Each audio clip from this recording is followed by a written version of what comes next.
In this video, we will tackle one of the most important red grape varieties that there is, Pinot Noir. I'm Jacqueline, and this is our channel, Hourglass of Wine, where my partner and I make videos about wine education and wine tastings. If you're interested in either of these topics, you should consider subscribing. But for now, let's get started learning about Pinot Noir. So, what makes Pinot Noir so special? Well, the wines that are made from Pinot Noir are widely appreciated for their elegance. In fact, Pinot Noir is not about body, power, and intensity like other varieties. Rather, it's about finesse, complexity, and subtlety. And this will depend largely on the main characteristics of the grape itself. It has a thin skin, and it has an ability to profoundly reflect the terroir where it is grown. Speaking of which, Pinot Noir is a bit picky about where it grows. It really performs best in cool or moderate climates. In fact, in warmer climates, Pinot Noir might tend to develop unattractive, jammy, and cooked fruit flavors. Thus, it would potentially lose its trademark, its elegance and finesse. All of this is also helped by Pinot Noir's rather thin skin. While this will contribute to the elegance, it will also make it quite challenging to cultivate, as it's more susceptible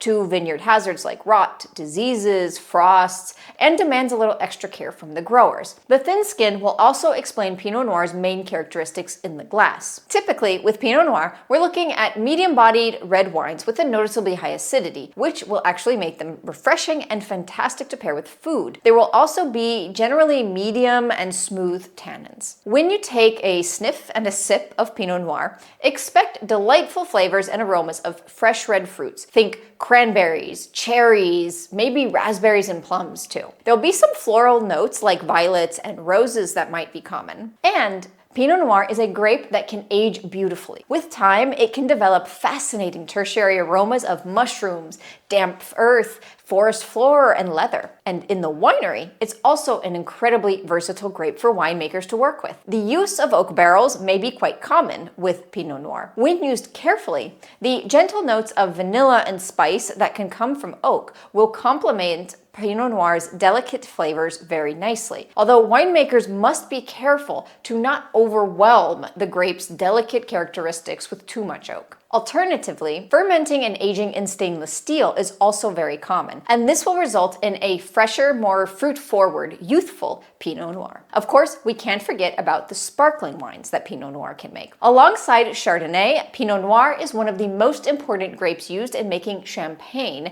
and other traditional method sparkling wines found the world over. It will contribute body, fruity notes, and structure to the sparkling wines blend. And finally, let's take a quick look at the wine regions where Pinot Noir will thrive. Of course, the most is France, the historical birthplace of the grape, and even today it still remains the world's biggest producer of Pinot Noir. Specifically, when we look at Burgundy, this region of France is considered to be the true home of Pinot Noir. This is where you will find the most highly renowned, sought-after Pinot Noirs that are often considered the benchmark for the grape. Other big players in the Old World are Germany, where it is known as Spätburgunder, and we will also see a lot of plantings in Italy, where it will produce lovely examples that are prized for elegance and freshness, known as a Pinot Nero. This will happen especially in cooler alpine regions like Trentino Alto Adige. Some very good traditional method sparkling wines are made in the area as well. Moving into the New World across the ocean, the United States is another major player in Pinot Noir. You'll find a stylistic difference there, where the cooler climate of Oregon will tend to produce a fresher, lighter-bodied Pinot,